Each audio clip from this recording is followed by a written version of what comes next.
Magandang umaga po mga kaibigan, welcome pong muli sa aking channel para sa isa na namang episode. Maulan ang umaga ngayon at tamang-tama para sa activity namin dito sa area. May nabili po kaming 4 na mga niyog. Ito po ang episode natin ngayon ng pagtatanim ng niyog, pero may mga existing naman na mga niyog at maaring kumuha ng mga semilya. Bakit pa bumili? Ito po ang 4 na nabili namin at hahanapan namin ng area kung saan namin itatanim ang mga ito. Binili namin ito dahil gusto namin na magkaroon ng mga dwarf na niyog kahit ilang puno lang. Maliliit lang po ang mga ito at kung maayos lang ang pagtubo ay 2 taon ay magbubunga na sila. Ang kagandahan ay nabili lang po namin na tag 25 pesos ang isa dahil kakilala lang namin.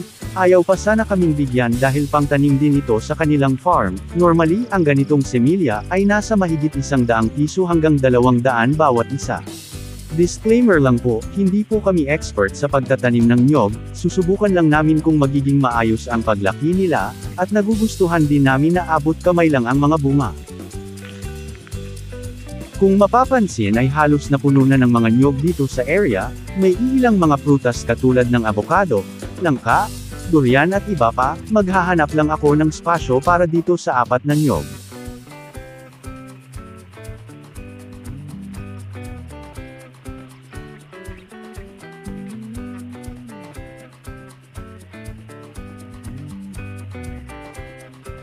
May space pa naman dito, ilayo ko lang sa mga avocado at lilinisin lang ang mga damo.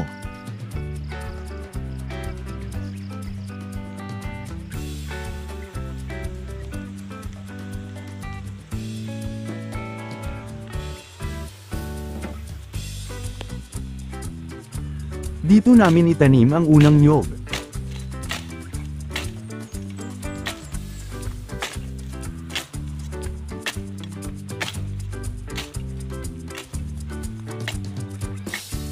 Masarap magtanim dahil walang init, makulimlim ang langit at umaambon.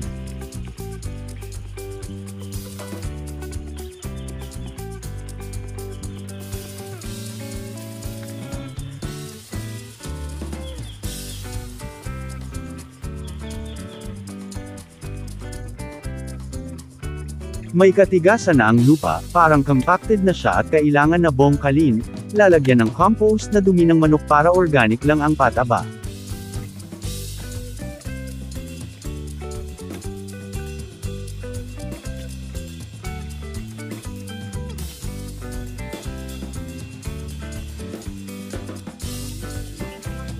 Ang kagandahan lang sa niyog ay less maintenance, kahit hayaan mo lang ay tutubo lang sila. Pero mas maganda pa rin kung may alalay na mga fertilizer para mas maging malusog.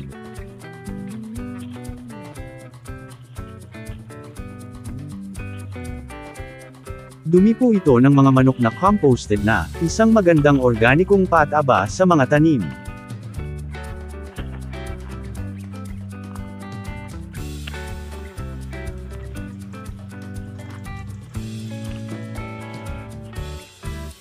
Habang nagtatanim ay nais ko munang magpasalamat sa lahat ng aking mga subscribers, lalo na sa mga bago nating mga kaibigan at sa lahat ng mga manunood.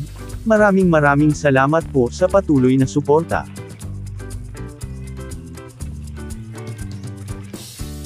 Kung bago ka pa lang sa aking channel ay huwag lang pong kalimutan na mag-like, share at subscribe, paki-press din po ng bell button para laging updated sa mga susunod kong videos. Maraming salamat po.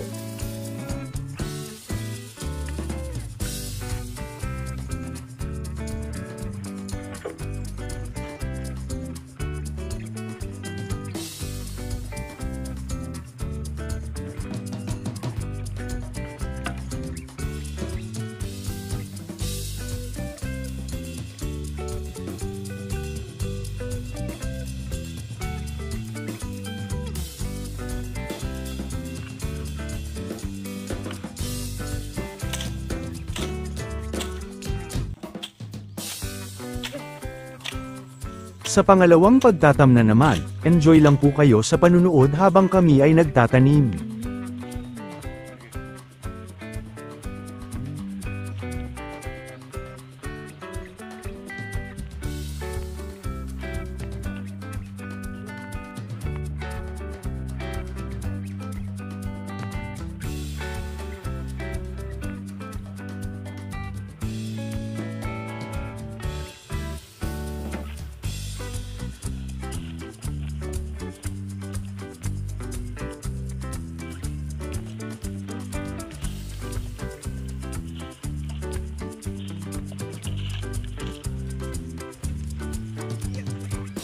Maghahanda na rin ako sa kabila.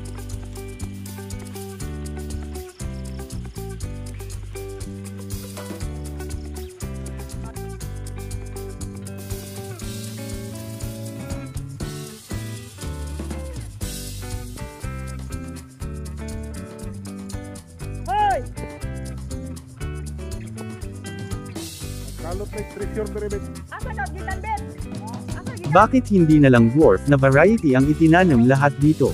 Alam nyo kasi sa aming paniniwala ay maganda po talaga ang dwarf na variety. Maliban sa maraming bunga ay mas madali lang ang pag-manage nito dahil halos abot kamay lang o malapit lang ang mga bunga, hindi katulad sa mga matataas na niyog na kailangan pang akyatin o gamitan ng panungkit para makuha ang mga bunga. Nagtanong-tanong din kami sa mga nagsasaka ng mga niyog kung bakit hindi din sila nagtatanim ng mga dwarf variety ay ito po ang mga iilang rason nila. Maganda din naman daw ang mga dwarf dahil sa mas maagang panahon na 2 years ay may bunga na, pero kung long-term production ang pag-uusapan ay talo daw ang dwarf dahil ang lifespan ay maikli lamang. Hindi katulad ng mga tanim nila na umaabot ng mahigit 20 to 25 years bago palitan. Kahit matataas, ay may mga variety din na 3 to 4 years ay nagbubunga na. Dahil din daw na mababa lang ang mga bunga ay prone naman sa mga magnanakaw lalo na kung walang nagbabantay sa farm. Ang dahilan naman ng iba ay mas matubig ang laman, kapag gagawing copra at isasalang sa init ay matutunaw agad o nagiging manipis ang laman na nagiging mas magaan pagdating sa bentahan, mas maganda siya kung pangbuko salad. Iyan po ang mga iilang dahilan ng mga nagsasaka ng niyog kung bakit hindi sila nagtatanim ng mga dwarf.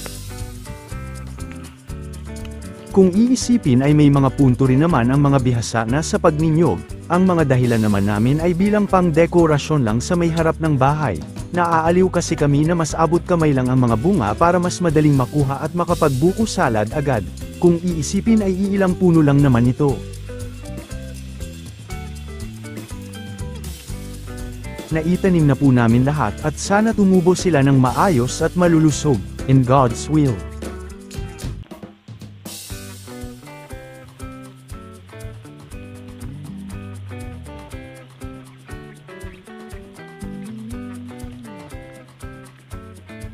Hanggang dito na lamang po ang aking video at sana ay inyong nagustuhan.